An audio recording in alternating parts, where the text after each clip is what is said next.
Hi hello guys, welcome back to our channel. வாங்க இன்றைக்கான வீடியோக்குள்ள போகலாம். ஸோ இன்றைக்கான வீடியோ கார்பரேட்டர் பற்றி.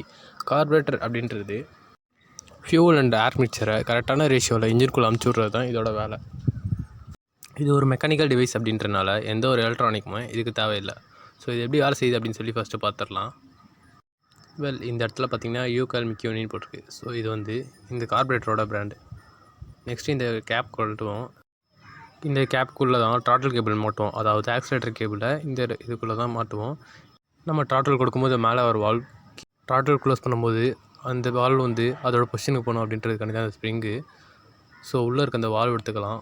வால்வ் மொத்தம் 2 டைப், ஒன்று பட்டர்ஃப்ளை, இன்னொன்று வந்து இந்த மாதிரி இருக்கிற டைப்பு. ஸோ நீங்கள் பார்க்குற இந்த இடத்துல ஒரு ரப்பர் இருக்கும். அந்த ரப்பர் தான் வந்து பெட்ரோல் வெளியே போகாமல் பார்த்துக்கும். ஸோ அந்த ரப்பர் போயிடுச்சுனாலுமே உங்களுக்கு மைலேஜ் லாஸ் இருக்கும், பவர் லாஸ்லாம் இருக்கும்.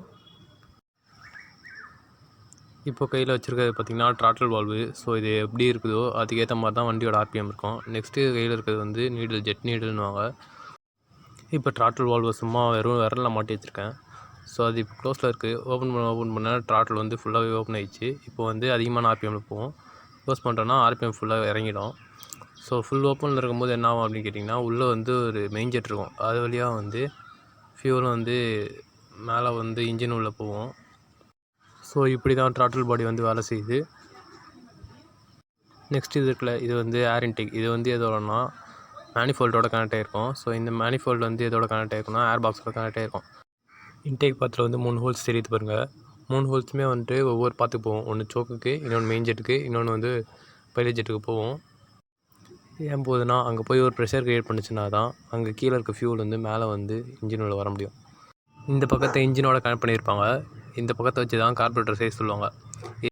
இதோட இன்னர் டேயா 18 mm இருந்துச்சுன்னா அது 18 கார்பரேட்டர்னும், 20 இருந்துச்சுன்னா VM20 அந்த மாதிரி மாடலை பொறுத்து சொல்லுவாங்க. VM அதெல்லாம் வந்து பிராண்டை பொறுத்து ஒன்று ஒன்று மாறும். ஆனால் 18, 20, 30, 36 அப்படின்றது வந்து அதோட மில்லிமீட்டர் தான் குறிக்கும். இது வந்து பெட்ரோல் ஹோஸோட கனெக்ட் பண்ணியிருக்குது. ஸோ இது வழியாக தான் வந்து ஃப்ளோட் சேம்பர் உள்ள பெட்ரோல் போகும். இதில் சென்டராக ஒரு ஸ்க்ரூ இருக்குது பாருங்கள். இது வந்து ஐடியல் ஸ்க்ரூ அப்படின்னு சொல்லி சொல்லுவோம். இதை கிளாக் வைஸில் சுற்றும் போது ஐடியல் ஸ்பீட் அதிகமாகும், ஆன்டி கிளாக் வைஸில் சுற்றும் போது ஐடியல் ஸ்பீட் கம்மியாகவும் சுற்றும். ஸோ இது உள்ளே பார்த்திங்கன்னா அந்த ஒரு பாயிண்ட் மாதிரி இருக்கும். அது வந்து த்ராட்டில் பாடியில் இருக்க அந்த ஸ்லைடோட இருக்கும், ஃபிட்டாக இருக்கும். ஸோ அதை நம்ம ஏற்ற நம்ம ஸ்லைடு வந்து கீழே இறங்கிட்டே வரும். அப்போது வந்து இந்த உள்ளே இருக்க டயாமீட்டரில் உங்களுக்கு கொஞ்சம் அப்படியே கீழே கேப் இருக்கும். அது வழியாக வந்து ஐடியல் ஸ்பீட் அதிகமாக தெரியும். இப்போ ஏர் ஃபியூல் மிக்சர் ஸ்க்ரூ பார்க்கலாம். ஸோ இந்த ஸ்க்ரூ வந்து நீங்கள் கிளாக் வைஸில் சுற்றும் போது ரிச் மிக்சராகவும், ஆன்டி கிளாக் வைஸில் சுற்றும் போது லீன் மிக்சராகவும் இருக்கும்.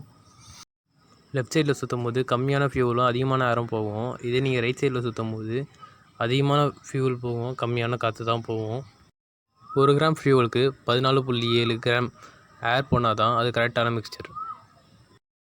லீன் மிக்சர், ரிச் மிக்சரில் என்ன அட்வான்டேஜ் என்ன டிஸ்அட்வான்டேஜ் பார்த்துடலாம். லீன் மிக்சரில் வைக்கும் போது உங்களுக்கு மைலேஜ் கொஞ்சம் அதிகமாக கிடைக்கும். பட் ஆனால் டிஸ்அட்வான்டேஜ் பார்த்திங்கன்னா இன்ஜின் வந்து ஓவர் ஹீட்டிங் ஆகும். இதே ரிச் மிக்சரில் வைக்கும் போது த்ராட்டில் ரெஸ்பான்ஸ் எல்லாமே நல்லாயிருக்கும். பட் ஆனால் மைலேஜ் வந்து குறைய ஆரம்பிச்சிடும். இதில் சின்ன சின்ன பைப் மாதிரி இருக்குது பாருங்கள். அதெல்லாம் வந்து ஓவர்ஃப்ளோ கேட்வேவாங்க. இந்த ஓவர்ஃப்ளோ கேட்வேவால் என்ன பண்ணுவீங்கன்னா, வண்டியில் வந்து ஃப்ளோட் வேலை செய்யலை, இல்லைனா வந்து அதிகமாக ஃபியூல் வந்து உள்ளே வருது அப்படின்றச்சு இந்த ஓவர்ஃப்ளோ கேட்வே வழியாக பெட்ரோல் வந்து வெளியே லீக் ஆகும். ஸோ அப்போ நீங்கள் எடுத்துகிட்டு போயிட்டு மெக்கானிக் ஷெட்டில் ஓட்டுறது பெஸ்ட்டு. ஸோ நெக்ஸ்ட்டு வந்து வண்டியை ஆஃப் பண்ணும்போது பெட்ரோல் டேப் ஆஃப் பண்ணிட்டு ஆஃப் பண்ணுறீங்க. அப்போது கார்பரேட்டர் ஓவர்ஃப்ளோ வந்து கொஞ்சம் கம்மி பண்ணலாம். அப்புறம் டேங்க்கில் எப்பயுமே ஒரு 2 to 3 லிட்டர்ஸ் பெட்ரோல் வந்து எப்பயுமே வச்சுருங்க. அதுதான் வந்து கார்பரேட்டருக்கு நல்லது. கோல்ட் ஸ்டார்ட்டில் இன்ஜின்குள்ளே கொஞ்சம் ஃபியூல் அதிகமாக கொடுத்து இன்ஜினை ஸ்டார்ட் பண்ணுறதுக்கு யூஸ் பண்ணுறது தான் சோக். ஸோ இந்த சோக் வந்து இந்த ஸ்ப்ரிங் இருக்குல்ல, இதில் வந்து நம்ம சோக் எவ்வளோ ரிலீஸ் பண்ணும்போது உள்ளே போய்ட்டு டென்ஷனாக உட்காந்துரும். ஸோ இது இப்போ வெளியே எடுத்துக்கலாம். இது இருக்குல்ல, இது மேலே வரும்போது எக்ஸ்ட்ராவாக கொஞ்சம் ஃபியூல் வந்து இன்ஜின் உள்ள பாஸ் ஆகும். அப்போது வந்து கோல்ட் ஸ்டார்ட்டில் வந்து வண்டி ஸ்டார்ட் ஆகும். ஸோ இந்த கார்பரேட்டர் பக்கத்தில் இருக்க கார்பரேட்டரும் நீங்கள் நோட் பண்ணிங்களான்னு தெரில இந்த பொசிஷனை. ஸோ இந்த சைடு வந்து நடுவில் ஒரு பள்ளம் மாதிரி வருதுல, அது வந்து எஸ்எஸ்ஸும். இந்த மாதிரி வர்றது வந்து வெறும் கார்பரேட்டர். அதாவது இப்போ VM18 அப்படின்னா இந்த மாதிரி இருக்கும். VM18 எஸ்எஸ்ன்றது லெஃப்ட் சைடில் இருக்க மாதிரி இதோ இந்த மாதிரி இருக்கும். உங்கள் வண்டியில் ரப்பர் மேனிஃபோல்டாக இருந்தால் எஸ்எஸ் கார்பரேட்டரும், ஸ்டீல் மேனிஃபோல்டாக இருந்தால் இந்த கார்பரேட்டரும் வரும். இப்போ ஃப்ளோட் சேம்பர் வந்து கழட்டிடலாம். ஃப்ளோட் சேம்பர் கழட்டியாச்சு. ஸோ இதில் வந்து சைடு இருக்குல்ல, இது வந்து ரெயின் நட்டு. நீங்கள் உள்ளே இருக்க அன்வான்ட் பெட்ரோல் வந்து வண்டியை வந்து ஒரு 3 மாதம் எடுக்க மாட்டீங்க அப்படின்னா இந்த ஸ்க்ரூவை லூஸ் பண்ணிங்கன்னா அதில் இருக்க வேஸ்ட் பெட்ரோல் எல்லாமே இது வழியாக வந்துடும். லாங் டேஸாக வண்டி யூஸ் பண்ணுறப்ப இந்த பெட்ரோலை வந்து ட்ரெயின் பண்ணிவிட்டு புது பெட்ரோல் போட்டு விட்றது தான் நல்லது. ஏன்னா அந்த பழைய பெட்ரோல் வந்து கெட்டு போயிருக்கும்.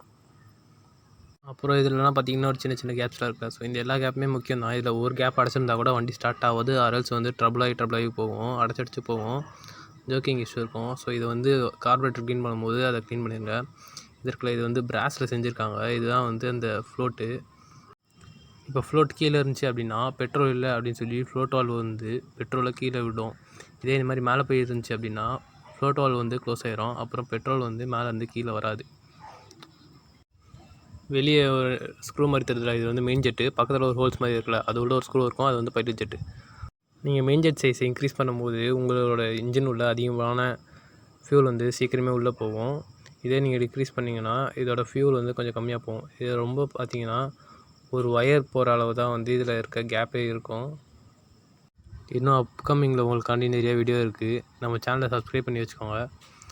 ஒரு லைக் பண்ணி விட்ருங்க. அது வந்து சின்ன ஒரு மோட்டிவேஷனாக இருக்கும். அப்படியே உங்கள் 4 பேருக்கு உங்களுக்கு தெரிஞ்ச விஷயத்த வந்து ஷேர் பண்ணிடுங்க. பாய். இன்னொரு வீடியோ பார்க்கலாம்.